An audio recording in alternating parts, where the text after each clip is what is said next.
Ladies and gentlemen, please take your seats. Our program is about to begin.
Good morning, everybody.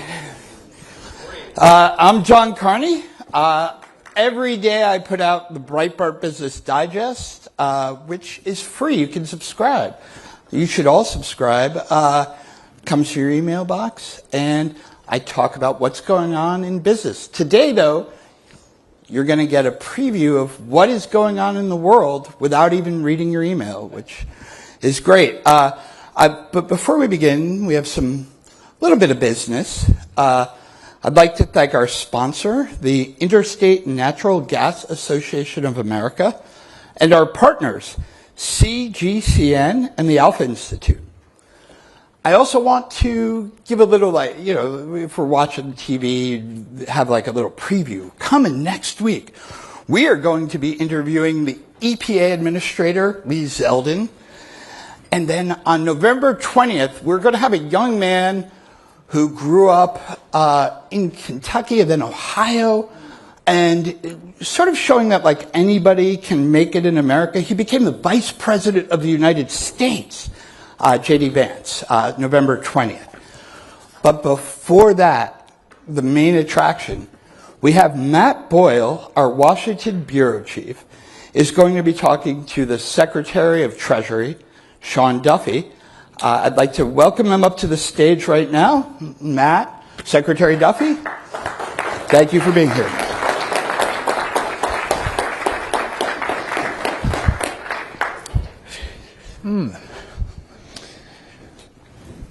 Hey, good to see everybody. John, well done. So I used to do a show on Fox Business. I'm just jumping in. Used to do a show on Fox Business, and John was on all the time. He's awesome, so thank you. Yeah, no, definitely. I think he mixed up transportation and treasury there because he covers the Treasury Department so much. Besson doesn't mind. Besson doesn't mind. You did. You did, John. So the economic guys, you can't get him to stop thinking Treasury. So, Mr. Secretary, first off, really want to thank you for doing this, and also want to give a special shout out as well to a couple of our other sponsors, One Brief and Lighthouse. So thank you guys. Mr. Secretary, obviously this is a huge day for transportation news. So again, we appreciate you taking the time to break this down with us. But you guys announced yesterday, and this has started to go into effect today, 4% reductions today in flights across the country because of the ongoing government shutdown. That's going to scale up to 10% next week. Can you give us a breakdown of how, first off, why this is necessary, and then how these decisions were made and where and how this is going to impact people? Yeah, so first off, air traffic controllers, a critical part of our aviation infrastructure, wonderful men and women who serve the American people. They do a great job. They have had one paycheck where they got a partial payment. The second paycheck was flat zero. They just got notice that the second full paycheck will be a big fat zero. That comes next week. And so there's been a lot of pressure on the controllers. And when that happens, I'm asking them to come to work. That's important they come to work. But some of them are new to the business. They don't have a nest egg that they've been able to plan for and prepare for. And if you don't get 2 paychecks, they're confronted with, like anybody else would be confronted with, how do I not just pay the rent, pay the car payment, but there's a gas bill, electric bill, there's a TV bill, there's food on the table, there's gas in the car, real life expenses that they're having to think through. And some of them have made the decision to not come to work but go take a second job. And what that has done is put a lot of pressure on the air traffic control system. And you've seen that play out over the course of the month with more delays and more cancellations. And by the way, it's not in the same place every day. One day it might be in LA, then it might be in New York, and then it's Houston or Dallas or Orlando. It's never the same place. And so we look at data. What is the data telling us today? And just as a side note, these two things are not related, but for the issue of data, we had a DCA air crash. Yeah. And before that crash, there was information, had someone looked at the data, that there were near misses. And someone should have said, listen, stop the cross traffic. The data says, don't do it. Well, no one looked at the data. Well, we learned from that. We should look at data and what's happening. And so as we've done that through the FAA safety team, we're seeing loss of separation in the airspace. There's spacing for aircraft. There's been incursions in those separations. Those numbers have gone up. There's more incursions on the ground. And then we've had more complaints from pilots that have said, well, the controller is less responsive to me, or controllers seem to be more stressed. So we looked at that data, and the numbers are going in the wrong direction. This is a really long answer, but I want to explain. No, yeah, please do. The numbers are going in the wrong direction, and so then what is our response to that? And the response is to take pressure out of the system. And through the safety team, we've talked about lowering the number of flights. And so we were going to do 10% right away. The safety team said that could be even more disruptive. We should actually phase this in, to which we've done that. Today is the first day, 4% reduction. 4 days later, another 2%. 2 days after that, 2%, and then 2% on. And what I'm hoping to do is, again, take the pressure and more risk out of the system. We always try to manage the risk. Nothing is ever fully safe. A car's not safe. Walking down the street's not full. I mean, there's risk in everything we do. I'm trying to minimize the risk through this government shutdown, and bring us to a matrix that matches what we had before the shutdown. And I've had some complaints from Democrats. They've said, well, we want to see the data, and why are you looking at data? And this is political. This has not been political. We have worked overtime to make sure that we minimize the impact on the American people. We're trying to help the American people, and when I start to get attacked by Democrats, that also gets frustrating, because there's a very easy solution to the problem that they put directly on my lap, which is open the damn government. Yeah. Vote to open the government. So those who snipe at me for having to take really unique action, they put that on my plate. So open it up. And by the way, did anyone remember some of the last shutdowns? I was part of those. We stayed here for a month. I gained 10 pounds, I think, because I ate pizza and the junkiest food. But you sit here every weekend, every day, while the government is shut down, and your family's upset, your kids are annoyed. That people would go home during a shutdown when the American people are suffering is just flat out wrong. Everyone should be here. Everyone should be working. No one should go home. Because, by the way, I saw today I was at DCA. Yeah. I'm letting you ask me questions. I'm sorry. Sure. No, I was at DCA. There's people going to funerals. There's people who are trying to get home. They can't get home. Why are senators going home? Keep them here. And especially the senators who voted no to open the government up. Maybe we could put the senators who keep voting to shut the government down on the no-fly list. That would be a great... Well played, yes. So, Mr. Secretary, speaking of which, Later today, we're expecting the Senate to vote again on reopening the government. The Democrats are again expected to vote to keep the government shut down. So it means it's probably going to drag into next week. There's talk that the Senate Majority Leader, Senator Thune, will keep the Senate in for the weekend. But the point is that this isn't getting resolved today. This isn't getting resolved this weekend. So can you lay out for us what the long-term process here is? Because, okay, we know what's happening today. There's been 700 flights canceled, approximately, or maybe more than that around the country, and more coming, of course, next week as you scale up to that 10%. But it's not like you can just flick a light switch on once they open the government back up and they magically have a deal in Washington. I would imagine that it's going to take a little bit of time to get this alleviated as well. Right. So we'll look at the data, look at where the controllers are at, and then give the airlines time to bring those flights back in. And so it'll be a systemic, approach. But again, I want us to go in the right direction of bringing more planes in, not what I have to do now, which is take more planes out. Does that make sense? By the way, just one other. Yeah, we're like 2,000 air traffic controllers short. We're trying to bring in more controllers. We're trying to hire more controllers. I'm trying to tell young people who are really smart, they're bright. I'm like, this is a great job for you. This is a great career. And then you hear, well, actually, you can go a month and not get paid. It doesn't feel like you have a lot of respect by doing this really important job. And so we're up 20% of our students through the academy. This has a big impact on our ability to make up the difference in that shortage. It makes it harder for me. And long after everyone forgets about the shutdown, I'm going to deal with the consequences of trying to repair the system, which, by the way, I'm asked what did the last administration do to try to fix these problems? Not a lot. We're going to try to fix them. We're going to take on the hard problems. Yeah, and I want to get more into the modernization efforts and what's needed to fix the air traffic controller system once the government's reopened. But also, what would your message be to, I mean, there's thousands of Americans whose flight plans and travel plans have been disrupted today. There will be tens of thousands over the course of the next several days into next week as this continues. What's your message to those people? What would you say to them? I would say look at the votes in the Senate and see who voted to open the government and who voted to shut it down. And then I'd call those senators who voted to shut it down.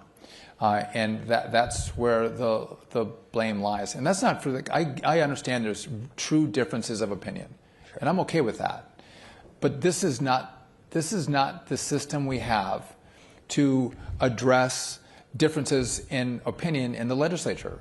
We have legislation, we have debates, and we have votes, and we have elections that set the number of people we have in each party in each body. If you lost an election, you can't just stomp your feet and pound your fists and say, I want to get my way by holding the American people hostage. We don't do it that way. And so I think Democrats have to come to their senses and maybe leverage a vote, maybe leverage a debate, but to give something up to open the government up, I think would be a mistake on the Republicans' part. Now, also, we have the holidays looming. Thanksgiving is just a few weeks away. Christmas right around the corner after that. Is your hope that this is resolved by then and that we can get, because, I mean, we're going to see massive numbers of Americans, maybe record numbers, traveling for the holidays this year. Yeah. Is the hope that this is resolved by then and that we can get everything scaled back up? I think I'm like every American. I want it to be resolved. I want it to be fixed. But also, I have to continue to look at data. And if this continues and I have more controllers who decide they can't come to work and control the airspace, but instead have to take a second job, with that you might see 10% would have been a good number because we might go to 15% or 20%. And one of the consequences of that too is our airlines, this is going to cost them tens of millions of dollars. This is not cheap for them. It's costly and it's really disruptive for the traveling public. But again, we do a lot of things at DOT. If you follow, I mean, we have rail and roads and bridges and ports and airports and pipelines. The most important thing we do is safety. That is job one. And the American people look to us and rely on us to make the right decisions, to do all we can to keep them safe when they travel. Yeah, and we've seen the NTSB, which is the safety board, the independent safety board that monitors you guys. They've been praising your decision to scale back the flights because they know the impact that we're talking about here with the air traffic controllers and what they're going through. So now, Mr. Secretary, in addition to the people traveling and the effect on the airlines, there's also effect on commerce, right? Like, I mean, we're seeing, there's a lot of people may not understand this, but the UPS, Amazon, FedEx, they fly stuff around the country. And can you explain for us the impact this might have on the broader economy here as well? I think if you, and I don't think the businesses have been that vocal about the impact that this is having on their business and on the economy. I think they want to stay out of the politics of this. So they're not being very vocal. But if you talk to them behind the scenes, they're saying, of course, this is having a substantial impact on our business. And so I think how long this lasts will dictate what kind of impact it has. But even with air travel, Scott Kirby from United was saying, listen, we see a direct impact on bookings right now during the shutdown. And if people don't fly, that is cars, that is hotels, that is restaurants. I have to imagine a lot of people might want to fly and go see football games this weekend. All of this massive economy is impacted when we reduce the number of people who can travel, and so it will have an impact. Right. So now, speaking of the broader air traffic controller system, let's say once we get the government reopened and get this back up to normal, I know this has been a major issue for you as Secretary, about focusing in on how do we solve this problem. You mentioned we're 2,000 short as it is anyway. How do we get those numbers back up? You mentioned there's several that are in the school right now. Walk us through the process of this. How do we get to those numbers, and then also the equipment that we need to get into place? So we have our main academy is in Oklahoma City, and it was the process and the length of time to get a young person who wanted to become a controller could take well over a year, sometimes 2 years. We've streamlined. By the way, if you're 24 years old and you want to be a controller, but you have to wait a year and a half, most of them are going to go find a different career and a different job. So we've streamlined, tightened the time frame in which you can get into the academy. We're giving a bonus when these young people come into the academy, and we're going to pay them more while they're at the academy. The stipend has gone up. So I'm trying to incentivize young people to come in, and our throughput is up 20% this year. We're going to work on improving that as well. On the back end, we have great air traffic controllers who can retire after 25 years of service. And so what I've done is I've asked them, listen, if you'll not retire and you'll stay on the job, we'll give you a 20% upfront cash bonus for the year. And every year after, we're going to pay 20% extra to stay on. Those are the best controllers we have. I want to pay them to not retire. So we're doing that. But it's going to time is what we need. It takes time to build those numbers up. So that's one side of it. The other side is what we're doing on our really old air traffic control system. We're using old, copper wires from the 1980s. It's just, it's actually atrocious. It works, but nothing we should be proud of. And so we need $31.5 billion, which, by the way, to build a brand new system is not a lot of money compared to how much things cost. So $31.5 billion. The Congress in one big beautiful bill gave me $12.5 billion, and we're very specific about how I could use that money. And so it's new radar, radios. The key part of this, if you look back to what happened in Newark, we had a telecom outage. It was a 30-second outage. For the scopes to reboot, it actually took a minute and a half without any scopes or radar. That's actually very concerning for hopefully everybody. We worked with Verizon and others to rebuild those lines. But that shows how old a lot of our telecom is. So we're going to transition from copper to fiber, analog to digital. In this phase is the most complicated part of what we're going to do. And so the network is going to be secure. But if I think about what does a brand new air traffic control system look like, that's the software, right? That's a common automation platform. I don't have the money for that. I have people that are working on that. But when we get the money, we want to move as quickly as possible. But because I don't have it now, that's going to take years to not just develop it, but to debug it and then deploy it to train air traffic controllers on it. So it's a big job and it's a hard job. And that's why I don't think it's been done in the past. It's easy to try to pass this system off. And President Trump has asked us to take on the biggest problems of the country and fix them. And that's what we're doing here. So on that note of getting the rest of the money that you need to be able to do this, there's talk of another reconciliation package coming together early next year. I know Senator Graham has been talking about that.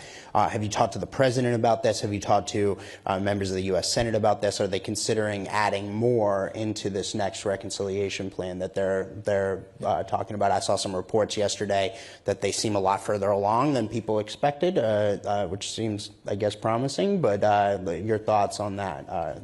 Yeah. So President Trump was talking to me about this, even before he gave me the job, and then after he gave me the job, he knows the problems we have with our airspace. Mm-hmm. So the president is 100% supportive, mm-hmm. Which is fantastic.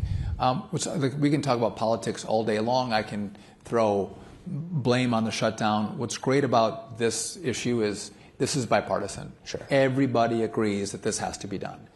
And when you have bipartisanship and recognition of the problem, that actually is the best political situation you can have to get the rest of the money. So I'm hopeful they'll give me the rest of it. And by the way, so this is the Common Automation Platform. There's, but some of our towers and centers are they're really, really old. And so not all of them, but many of them have to be rebuilt. And so some of the money in the plan is also for actually bricks and mortar to build, new infrastructure. Our controllers should not have to work in some of the environments that they're working in, on some of the equipment that they're using. And just one last point on that, we do have old equipment. The equipment works, the equipment's safe, but it is old. We have the most efficient, safest airspace in the world, not because of amazing technology. It's amazing controllers is why we have a safe, efficient system. And again, I think it's atrocious that they would be treated this way. Mm-hmm.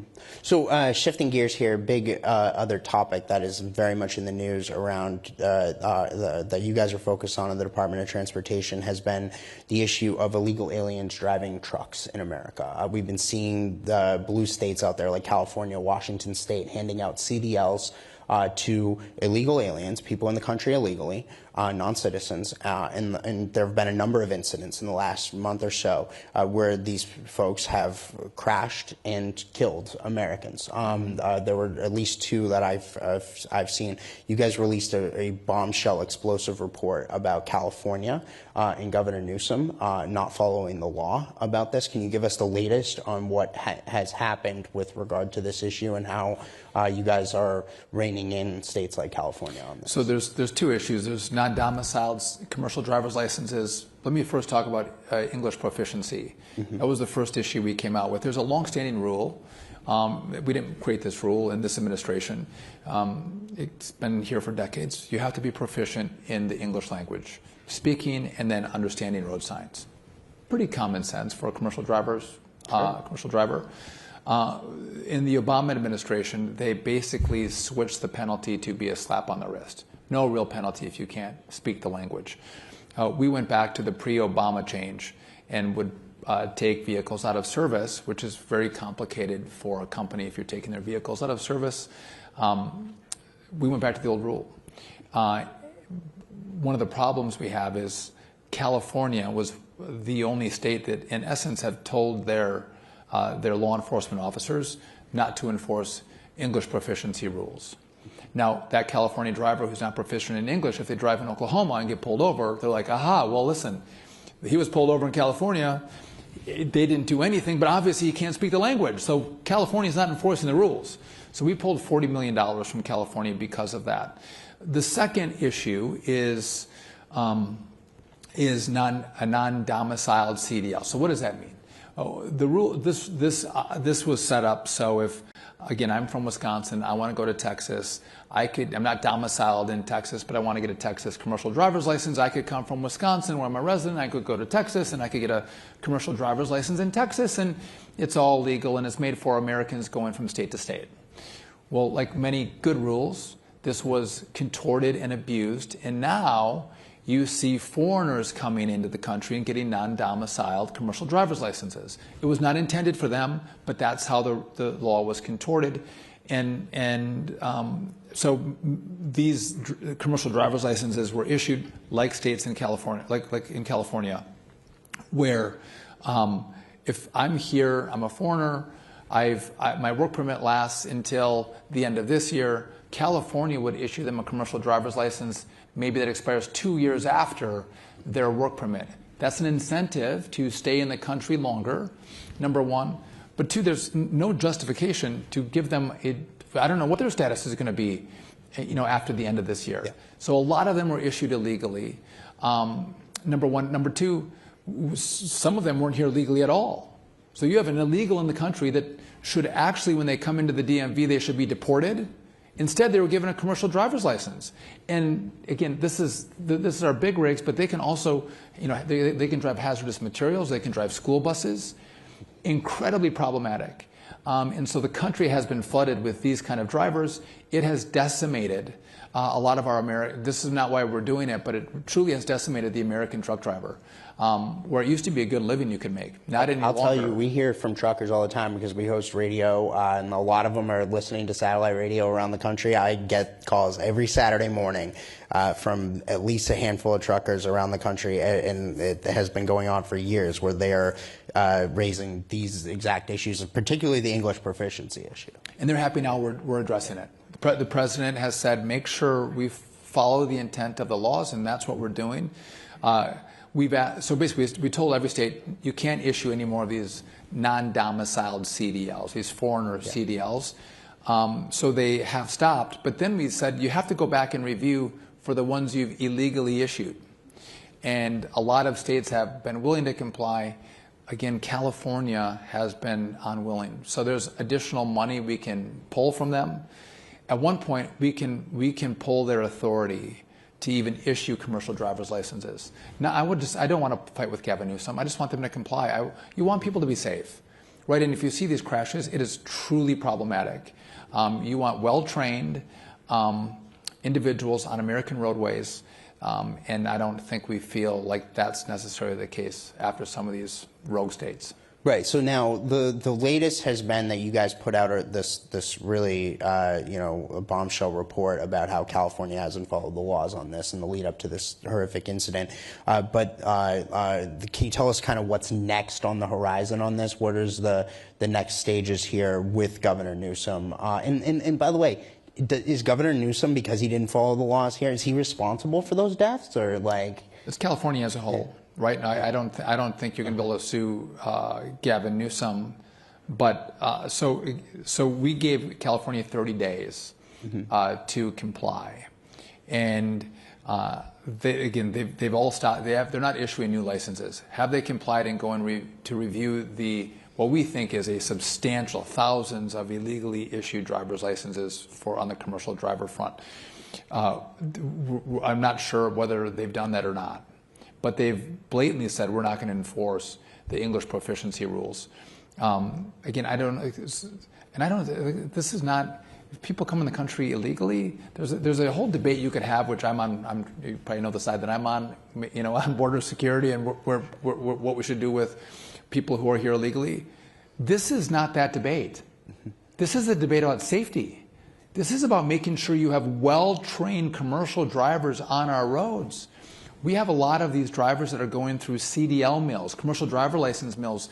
And again, if you're going to get tested and go through a school and you can't speak English, that might be a flag to go, you probably shouldn't go, I shouldn't refer you over to the DMV to get a driver's license. Or if you go get your physical, the nurse or doctor that gives you your physical, if you can't speak English, that's also a flag to be like, hey, maybe I'm not going to pass this person.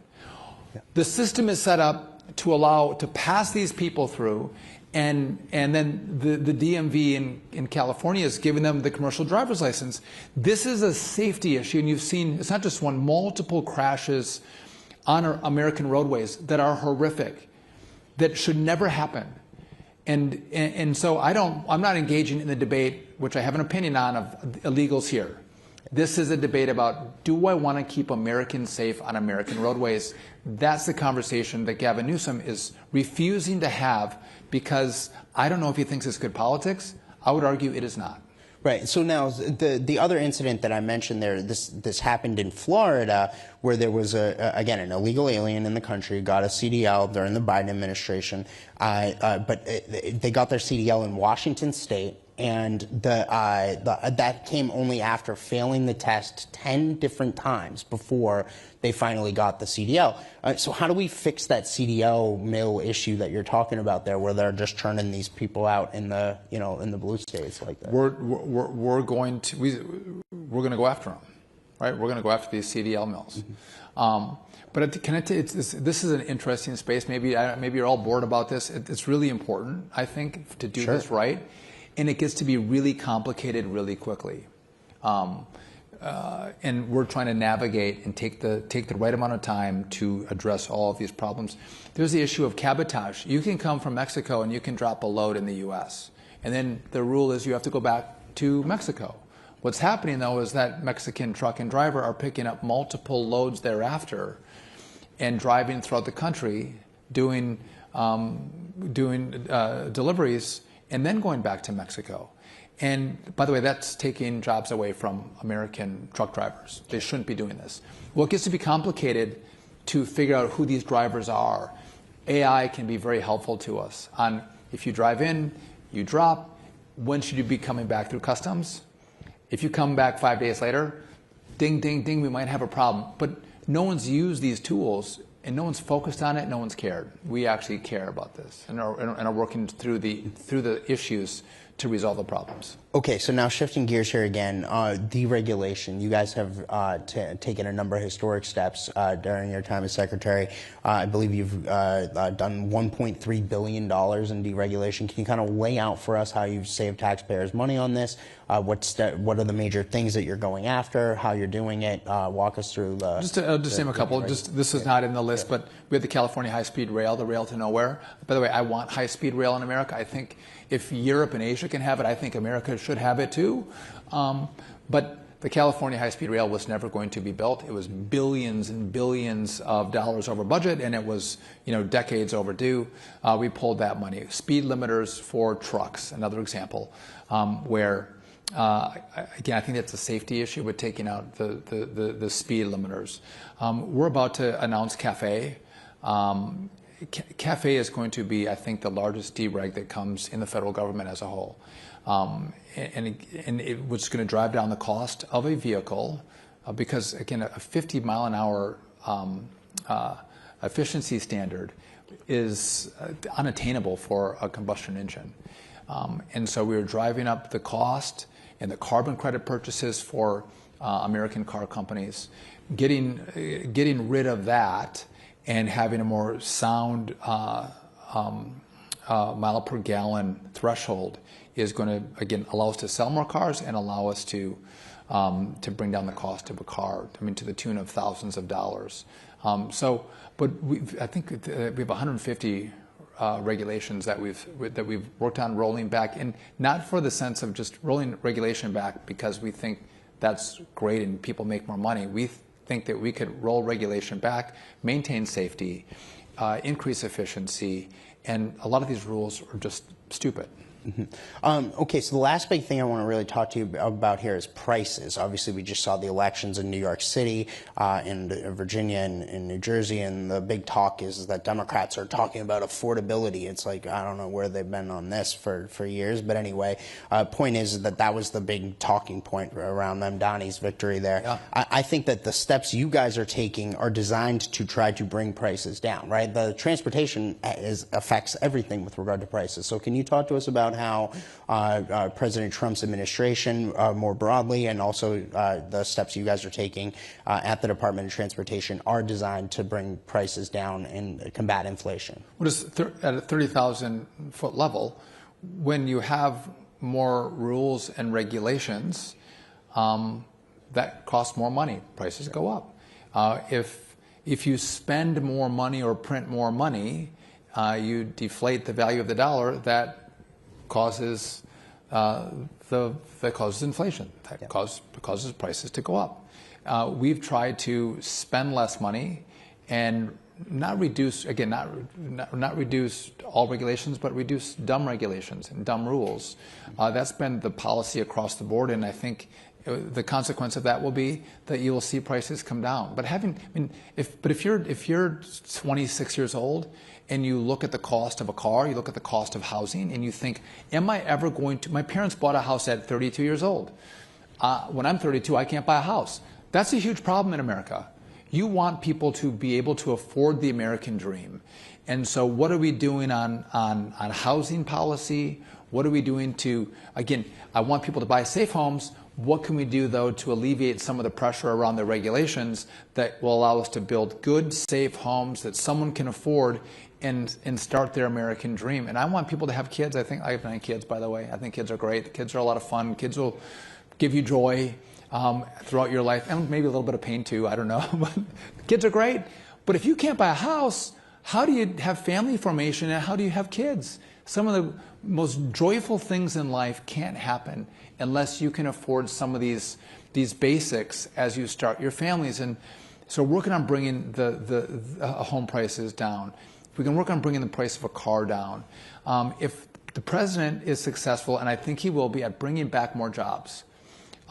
Bringing back more jobs means more competition for labor, which means we can have an elevation in salaries and not affect the competitiveness of our companies because we don't have to spend as much on rules and regulations. Can I tell you guys a quick story? So I was in Wausau, Wisconsin in 2018.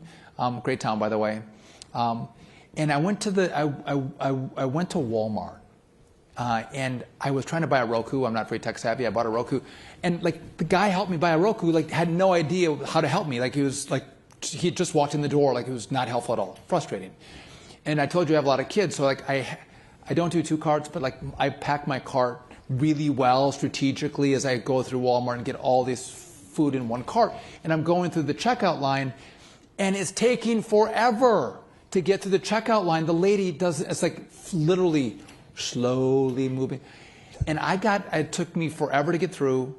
I was going out to my car and I was pissed. I'm like, what the hell? What a crappy service. And then as I was, loading my stuff up, I thought, you know what happened actually? The people that used to work at Walmart that were well trained, they've been pulled out of Walmart into a different job in Wausau.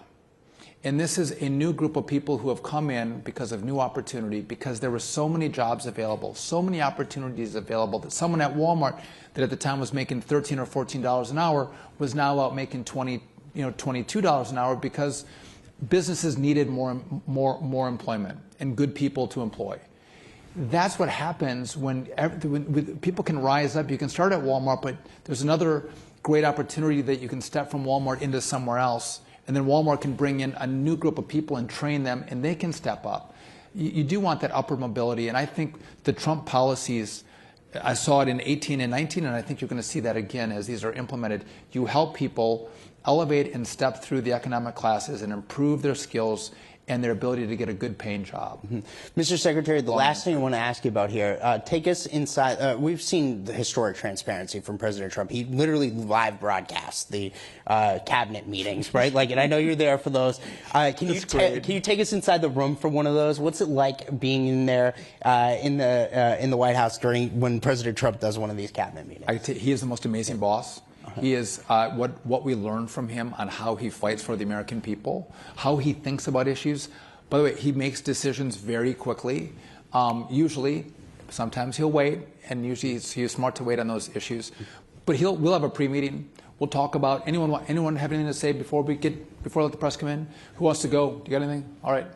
And then if you have something you want to say in private, you can talk in private with him. By the way, he gives a rendition before kind of the state of play of what he's seen, what he wants to do, what he wants us to think about.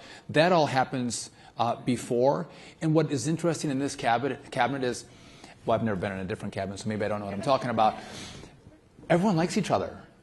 Everyone likes each other, and you see people wanting to work together. How could I work with Bobby Kennedy? Which, by the way, we're going to announce some things that Bobby and I are going to do together. Which how do you and Bobby do things together? It's going to be kind of fun.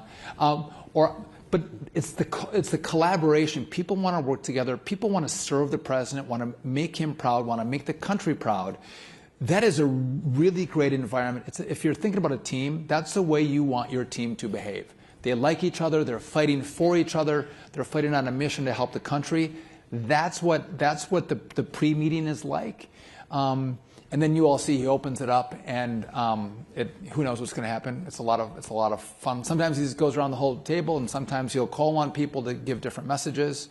But can I just make one other point about the president? Absolutely, yeah. I have never seen someone work hard. I can see. So in my job, I can see there's a lot of people that come into my office every single day. Like, I'm never alone, and it's a great thing. And I got a great team and great people.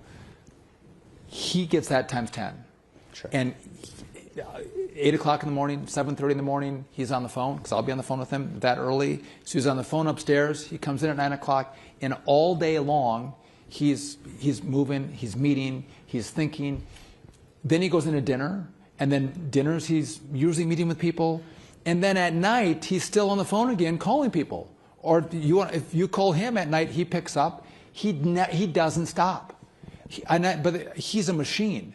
And I love that I have a president that is going to work that hard to serve the American people, to make the country great, to do every moment he has, he's maximizing. It's not vacation time, it's work time. And even his kids will talk about in his businesses, he worked really hard, and he's working even harder than he did in his businesses for the American people, and I love that. And even in the shutdown, in the Barack Obama era, Obama was trying to make it really painful on the American people. Shut down the trail, shut down, in the open air parks. Open air parks. Yeah. Make it painful for President Trump. Actually loves America, loves Americans. He's tried to make it less painful. And you might argue that's bad politics because there's limited pressure on Democrats. That's not he doesn't want people to be in pain. He wants the country to be better off. He wants to serve the American people and make their lives better and make it great. And when you have a shutdown, that goes against the grain of trying to make the country great. And so he tries to minimize that. And I love that about him, that every day he wakes up and works longer, fuller days to make the country incredibly great and everyone prosperous. Mr. Secretary, really want to thank you, sir. Thank you. Give our best to the president. Will, thank you. Thank you.